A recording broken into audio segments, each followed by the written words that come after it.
Everyone, कैसे हैं आप सभी। हम अपना सरफेस केमिस्ट्री कंप्लीट कर चुके हैं। आज हम नेक्स्ट लेक्चर डिस्कस करेंगे which is general principle and processes of isolation of elements. Now we know one thing कि we are surrounded with elements, number of elements exist in the nature. In today's time, total 118 elements exist in nature.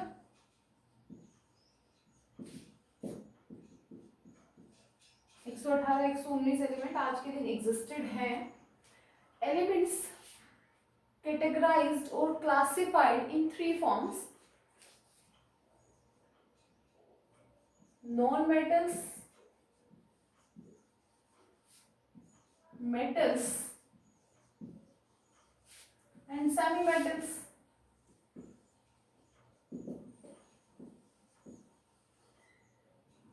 ये जो elements हैं जिनसे हम घिरे हुए हैं, जो हमारी सराउंडिंग में बहुत सारे एलिमेंट्स प्रेजेंट हैं, उनको कैटेगराइज किया जाता है 3 पार्ट्स में: non metals, metals and semi metals. Majorly 80% of elements are metals. जितने भी टोटल एलिमेंट्स हैं उनका 80% कौन है? मेटल्स है। सो मेटल्स की स्टडी ऑटोमेटिकली क्या हो गई हमारे लिए? इंपॉर्टेंट हो गई। Metals in nature existed in 2 forms. 2 तरीके से मेटल नेचर में, एनवायरमेंट में एग्जिस्ट करते हैं। First one is native form and second one is combined form. First one is native form, second one is combined form. Native forms mean किसी के साथ compound ना बनाए, अकेला, सिंगल, जैसे ही है वैसे एग्जिस्ट करे। So this form is also called free state. Native form का मतलब उसने किसी भी चीज के साथ कंपाउंड नहीं बना रखा। कौन कंपाउंड नहीं बनाएगा? जो कम रिएक्टिव होगा। So less reactive metals found in native form और मोर रिएक्टिव मेटल्स कैसे मिलते हैं? कंबाइंड फॉर्म में। Native form is also known as metallic state. Native form को और क्या बोल सकते हैं हम? मेटेलिक स्टेट इसको बोल सकते हैं। कंबाइंड फॉर्म मोर रिएक्टिव मेटल्स।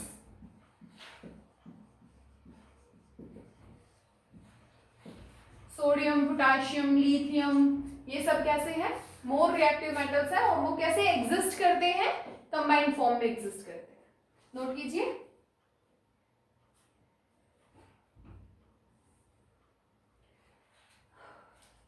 जनरली जब हमारे मेटल्स अर्थ क्रस्ट में मिलते हैं तो वो क्ले, सैंड, रॉक्स इनके साथ कंबाइंड हो चुके होते हैं, इनके साथ जुड़े होते हैं, या वो भी इनके साथ मिल जाते हैं हमें। तो sometimes metals are found as lumps. Metals are found as lumps. lumps मतलब बड़े बड़े ब्लॉक्स इकट्ठे हो जाते हैं, उनको हम बोलते हैं lumps. जब मेटल्स हमें lumps की फॉर्म में मिलते हैं, आर कॉल्ड nuggets. उनको हम क्या बोलते हैं? nuggets.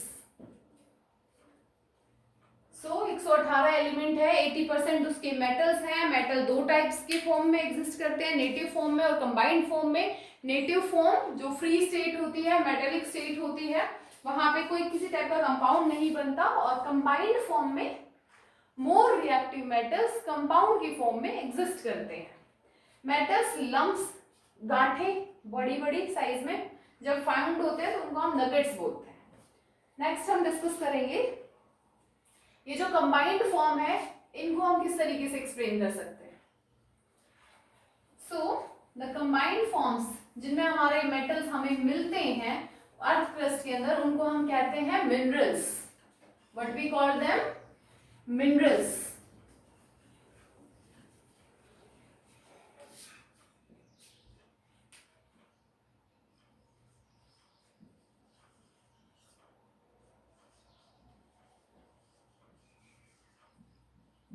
खनिज पदार्थ क्या हुए?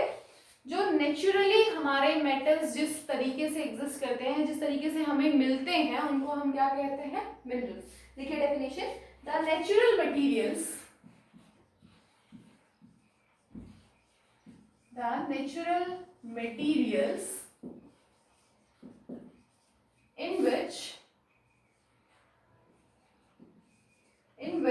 the metal and their compound, या तो मेटल मिले या मेटल का कोई कंपाउंड मिले, the natural material in which the metals and their compounds occurs in earth crust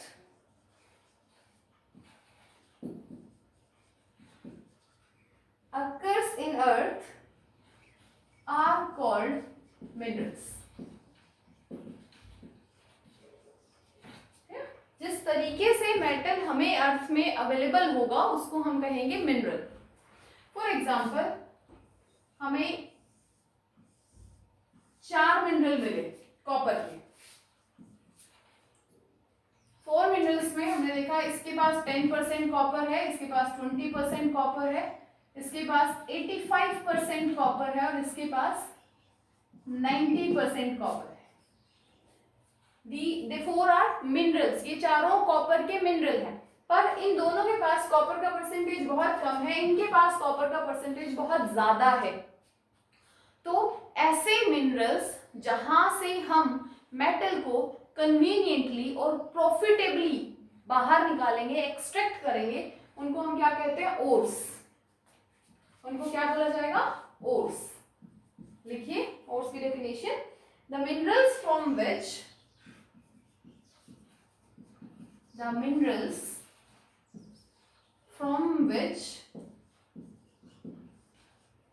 metals can be extracted profitably and conveniently are called ores. Minerals हो गए, जिस फॉर्म में मिले वो एज इट इज हमने उसको कहा मिनरल्स। अब मिनरल्स में से सिलेक्ट करेंगे जो हमें प्रॉफिटेबली और कन्वीनियंटली मेटल प्रोवाइड करेंगी, उन मिनरल्स को हम क्या कह देंगे? ओर्स। तो यहाँ पे अगर हम इन दोनों का एक्सट्रैक्शन करते हैं तो हमें कॉपर ज्यादा मिलेगा, तो ये दोनों हो गए ओर्स और ये चारों क्या है? मिनरल्स। नेक्स्ट वन पॉइंट, सारे के सारे ओर मिनरल्स हैं बट सारे के सारे मिनरल्स ओर नहीं है। ये चारों मिनरल्स तो हैं बट ये दोनों ओर नहीं है। सो यहां से हम लिखेंगे all ores are minerals but all minerals are not ores. All ores are minerals but all minerals are not ore। यहां हम लिख सकते हैं vice versa is not true। Next हम डिस्कस करेंगे कुछ इंपॉर्टेंट ओर्स के बारे में। तो एक टेबल बनाइए with the name and composition of ores.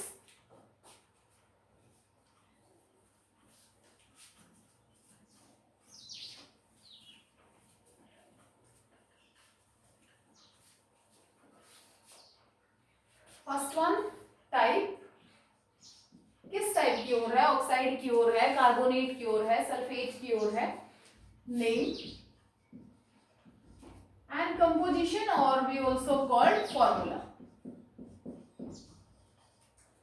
So first हम डिस्कस कर रहे हैं अबाउट ऑक्साइड ओर्स। फर्स्ट हम डील करेंगे टाइप ऑफ ओर्स। तो यहां पे सबसे पहले आ जाएगा haematite.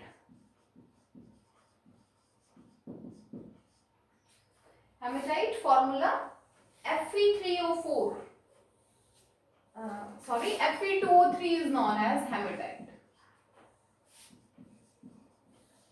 Magnetite Fe3O4, Fe2O3 is hematite, Fe3O4 is magnetite.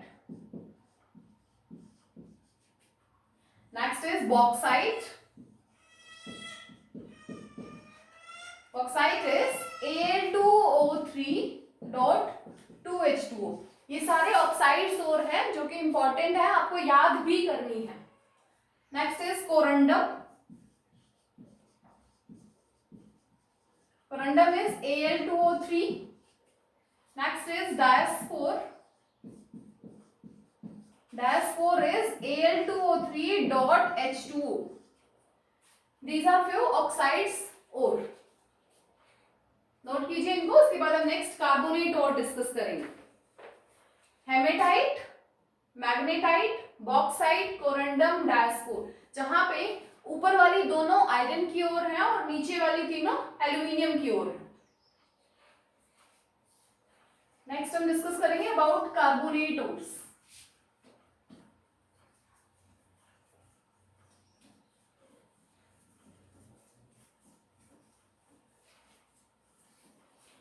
Second part लिखिए, कार्बोनेट ओर. कार्बोनेट ओर में सबसे पहले देखिए magnesite. Magnesite is MgCO3. Limestone,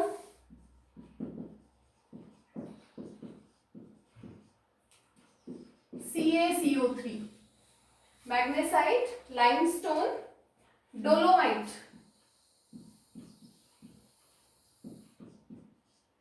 dolomite is CaCO3.MgCO3. Dolomite is CaCO3.MgCO3. There are few ores of carbonate: magnesite, limestone, dolomite. Next is malachite.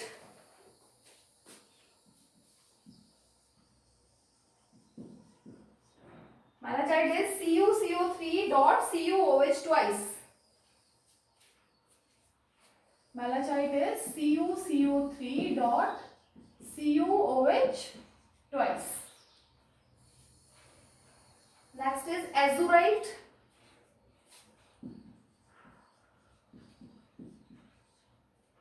Azurite is CuOH twice dot 2CuCO3. यहाँ पे twice हो गया और same है. Next is स्मिथोसनोइट.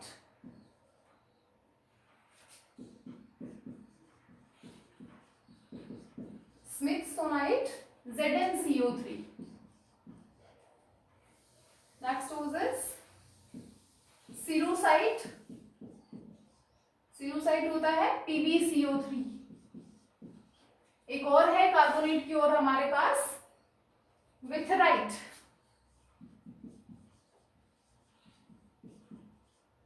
विथराइट is BaCO3. These are few carbonate ore: magnesite, limestone, dolomite, malachite, azurite, smithsonite, cerussite, witherite. ये याद करनी है आपको with name. Next one, nitrates. Next one, nitrates. Child saltpeter and Indian saltpeter. दो nitrate हैं जिनको with name आपको याद रखना है. One is child saltpeter, another one is Indian saltpeter. Child saltpeter हम कहते हैं सोडियम नाइट्रेट को और इंडियन सॉल्टपीटर पोटेशियम नाइट्रेट को.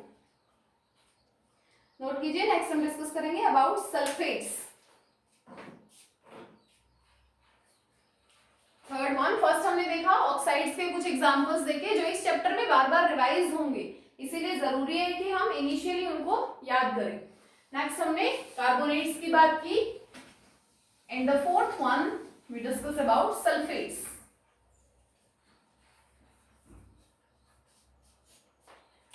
Fourth one is sulfates. Sulfates में सबसे पहले देखिए इप्सम सॉल्ट.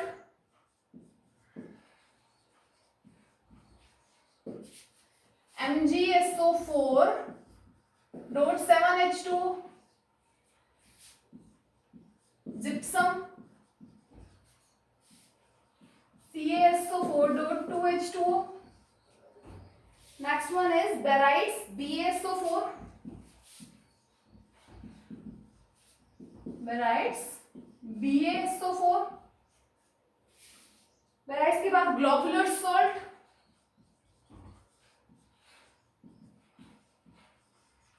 ग्लोबुलर सॉल्ट का फॉर्मूला क्या होता है? Na2SO4 dot 10H2O. Epsom salt, gypsum, barytes, Glauber's salt, anglesite, PbSO4, anglesite, PbSO4. कई बार आपसे और का फॉर्मूला ही पूछ लेते हैं एग्जाम में, तो ये 1 मार्क्स के लिए इंपॉर्टेंट है. Globular salt, Na2SO4 10H2O, एंजलीसाइट, PbSO4. Note कीजिए, फिर आगे डिस्कस करते हैं.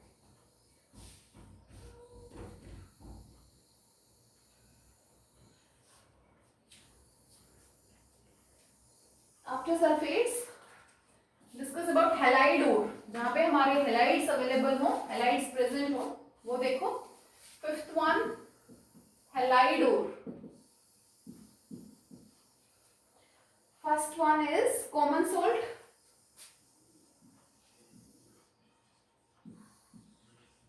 सभी को पता है common salt NaCl, horn silver,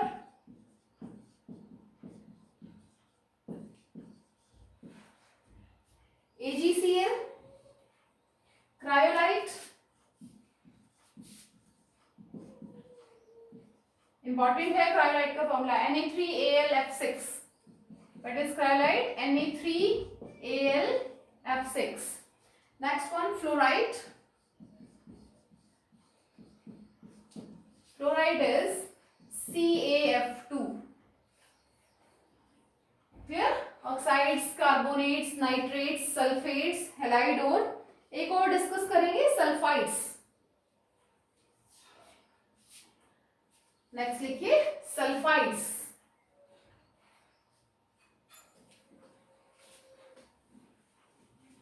sulphides में भी कुछ और बाय नेम काफी इंपॉर्टेंट है.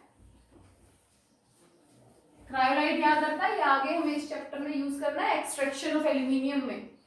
सल्फाइड्स. फर्स्ट लिखिए galena, cinnabar. Galena is PbS, cinnabar is HgS. Zinc blende,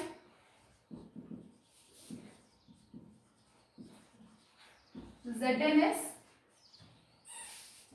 आर्जेंटाइट और सिल्वर गैलेंस. आर्जेंटाइट वर्ड भी मिल सकता है आपको लिखा हुआ, और आपको सिल्वर गैलेंस भी मिल सकता है. Is AgS, Ag2S. Iron pyrite,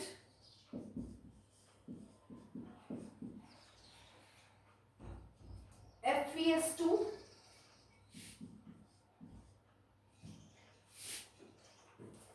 Next one is chalcopyrite.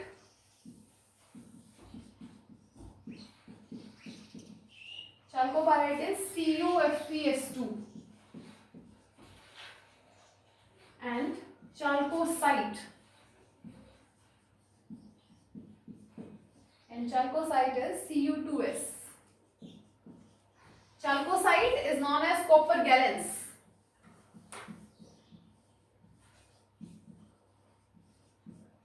Is known as copper gallons, and chalcopyrite is known as copper pyrite.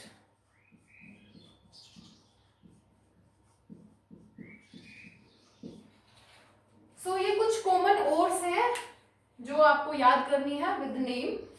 अब हम इस चैप्टर में क्या पढ़ने वाले हैं, हम इस चैप्टर में डिस्कस करेंगे किस तरीके से हम इस ओर को नंबर ऑफ प्रोसेसेस के अंडर को सैंड करके या इसको ट्रांसफॉर्म कर देंगे इन द प्योर कॉपर. इस ओर से हमें कॉपर को क्या करना है, एक्सट्रैक्ट करना है. और जो प्रोसेसेस वहां पे हम यूज करते हैं उन सभी को कलेक्टिवली हम बोलते हैं मेटलर्जी. क्या बोलते हैं उसको हम? Metallurgy, Fe2 iron sulfide, this compound is known as fool's gold. ये जो आयरन सल्फाइड है इसको कई बार फूल्स गोल्ड के नाम से भी पूछ लेते हैं। क्लियर है यहां तक? चलो नेक्स्ट स्टार्ट करते हैं मेटलर्जी के बारे में। नोट कर लीजिए इसको फटाफट से।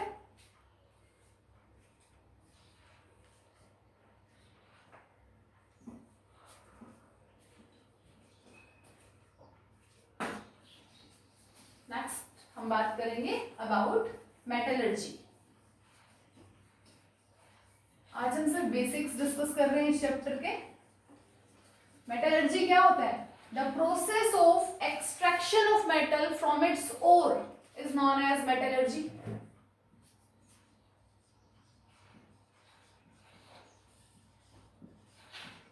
मेटलर्जी क्या है? Process of extraction of ore is known as metallurgy. और जब हम मेटलर्जी की बात करते हैं तो एक दो टर्म्स हैं जो फ्रीक्वेंटली हम यूज करते हैं बार बार। वन इज गैंगवे,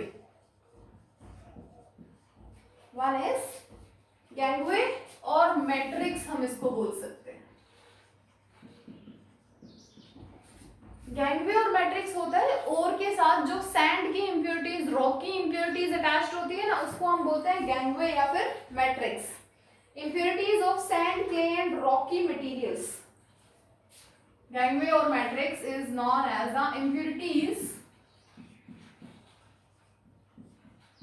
of मिट्टी अटैच हो, क्ले अटैच हो या रॉकी impurities, या रॉक्स के छोटे छोटे टुकड़े जब अटैच हो जाते हैं उनको हम क्या कहते हैं? गैंगवे या मैट्रिक्स। ठीक है। और गैंगवे को हम रिमूव करते हैं मेटलर्जिकल प्रोसेसेस को शुरू करने से पहले। क्लियर? और को पहले वॉश करेंगे अच्छे से ताकि ये इंप्योरिटीज रिमूव हो जाए, फिर हम उसको मेटलर्जिकल प्रोसेसेस के अंडर को भेजेंगे। Removed before metallurgical process. Metallurgical processes से पहले ही हम इसको रिमूव कर देते हैं। Second one is flux. Flux हम उस सब्सटेंस को कहते हैं जो कि हम अपनी मोल्टन ओर में डालते हैं इंप्योरिटीज को रिमूव करने के लिए। Substance added to molten ores to remove impurities, to not improve, to remove impurities. Clear? Molten और यहाँ पे मेटलर्जिकल प्रोसेस शुरू होने से पहले गैंगवे को रिमूव कर दिया जाता है। मोल्टन ओर्स में फ्लक्स को ऐड करते हैं ताकि इंप्योरिटीज रिमूव हो जाएं, और जब ये इंप्योरिटीज फ्लक्स के साथ मिल जाती हैं तो वो क्या बनाती हैं? Slag. Flux plus impurities. When the flux combine with impurities, they form slag, which is a lightweight compound. बहुत ज्यादा लाइट वेट होती है ये, और उसको हम इजीली रिमूव कर देते हैं। सो ये फ्रीक्वेंटली यूज टर्म्स हैं जो हमें याद रखनी है। One more thing is here कि हमारे जो मेटल्स हैं उनकी रिएक्टिविटी सीरीज हमने 10th क्लास में पढ़ी है। तो रिएक्टिविटी सीरीज के बेसिस पे हमारे जो एलिमेंट्स हैं वो मेटलर्जिकल प्रोसेसेस के अंडरगो जाते हैं। कैसे? हाईली रिएक्टिव जो मेटल्स होते हैं ना, उनको हम इलेक्ट्रोलाइज करते हैं with the help of electrolysis. ठीक है। हाईली रिएक्टिव मेटल्स को एक्सट्रैक्ट किया जाता है with the help of electrolysis. Moderately reactive metals को with the help of reduction, low reactive metals को सिंपल हीटिंग, और वेरी लो जो है वो नेटिव स्टेट में मिल जाते हैं। तो ये भी हमें एक छोटा सा पॉइंट है जो याद रखना है। हाईली रिएक्टिव मेटल्स जो हाईली रिएक्टिव मेटल है सोडियम, पोटाशियम, लिथियम, उनके एक्सट्रैक्शन के लिए हम इलेक्ट्रोलिसिस यूज करते हैं। क्या यूज करते हैं उनके एक्सट्रैक्शन के लिए? इलेक्ट्रोलिसिस यूज करते हैं। मॉडरेटली रिएक्टिव मेटल्स की एक्सट्रैक्शन के लिए हम रिडक्शन प्रोसेस यूज करते हैं, रिड्यूस करते हैं विद हेल्प ऑफ कॉक।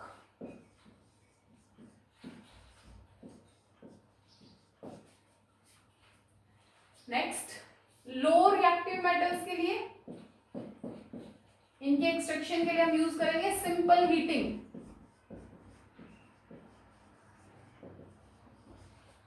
और जो वेरी लो है लाइक सिल्वर, गोल्ड, प्लेटिनियम, वो अकेले ही मिल जाते हैं। Very low reactive metal found in native state, found in native state में ही वो चीज हमें अवेलेबल होती है। क्लियर है? हाईली रिएक्टिव मेटल्स के लिए इलेक्ट्रोलिसिस, मॉडरेटली के लिए रिडक्शन, लो के लिए heating and very low they found in native state. Next हम डिस्कस करेंगे एक फ्लो चार्ट के बारे में। जो भी जितने भी प्रोसेसेस हम इस चैप्टर में पढ़ने वाले हैं उनका एक फ्लो चार्ट हम डिस्कस करेंगे आज। The last topic for today's lecture is the flow chart of metallurgical processes.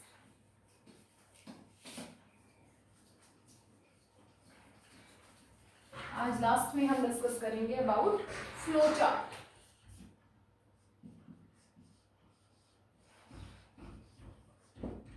किसका फ्लो चार्ट?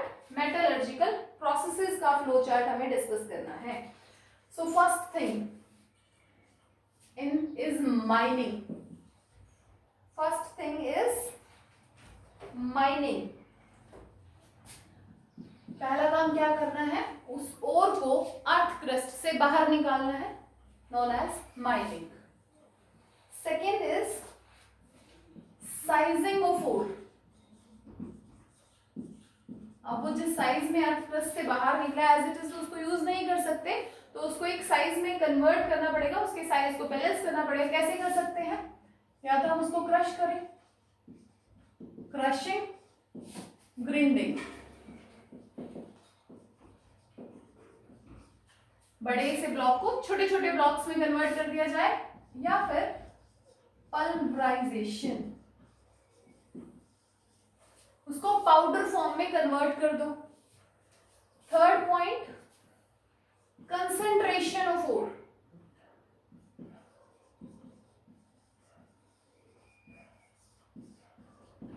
पहला माइनिंग किया, दूसरा साइजिंग किया ओर को, तीसरा कंसंट्रेशन ऑफ ओर। इसको हम ओर ड्रेसिंग भी बोलते हैं।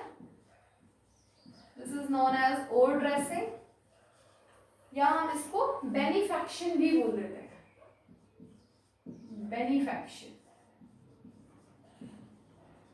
और कंसंट्रेशन ऑफ ओर हम कैसे कैसे कर सकते हैं? यहाँ पे हम हैंड पिकिंग, सबसे पहले तो जो इम्प्योरिटीज इजीली हमें दिख रही हो तो हम हाथ से उठा के रिमूव कर देंगे। Next is gravity separation. Next is gravity separation. Gravity separation के दो और नाम है हमारे पास, लेविगेशन, किसी भी नाम से पूछ सकते हैं, हाइड्रोलिक वॉशिंग। या तो आप उसको लेविगेशन कहिए या आप उसको हाइड्रोलिक वॉशिंग कहिए। ग्रेविटी सेपरेशन के बाद आता है magnetic separation. With the help of magnets impurities को रिमूव करें हम। And the last one is chemical separation. Last कौन सा पॉइंट हमें पढ़ना है यहाँ पे? chemical separation. And this chemical separation is also known as leaching. इसको हम क्या कहते हैं? leaching. So concentration of force में हमें चार मेथड डिस्कस करने हैं: hand picking, gravity separation, magnetic separation and chemical separation. The fourth point is oxide formation. Concentration के बाद हमें क्या करना है, ऑक्साइड फॉर्मेशन। ऑक्साइड फॉर्मेशन में हमारे पास 2 पॉइंट है, roasting and calcination. Roasting and calcination note करो। उसके बाद हम आगे देखते हैं, 2 पॉइंट और रहते हैं हमारे पास, रिडक्शन एंड रिफाइनिंग।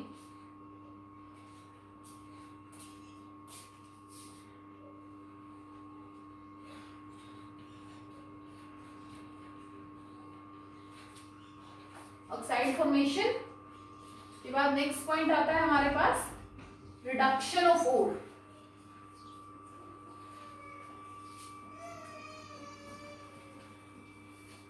अब ऑक्साइड में कन्वर्ट कर दिया, ऑक्साइड जो बनाया उसको रिड्यूस कर देंगे। Fifth point is reduction of ore. Reduction of ore में self reduction,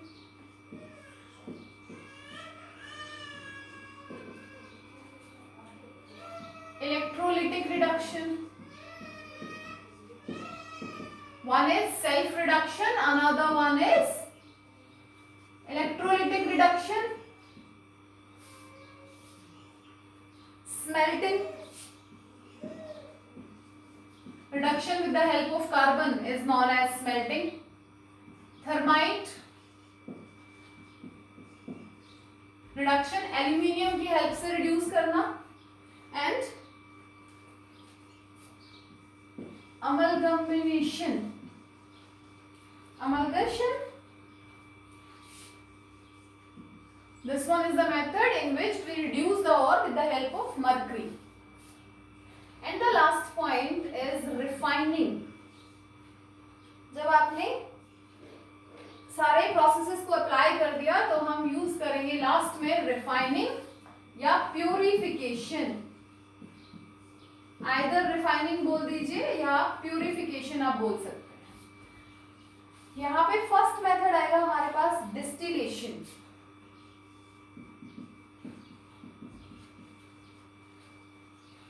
second liquation, third electrolytic refining, electrolytic refining, fourth oxidation, fifth polling.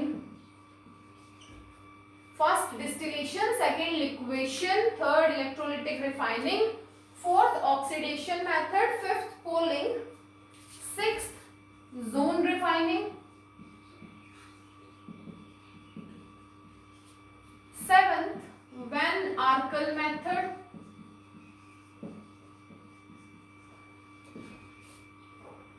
eighth Mond's process, and ninth is chromatography method, chromatographic method.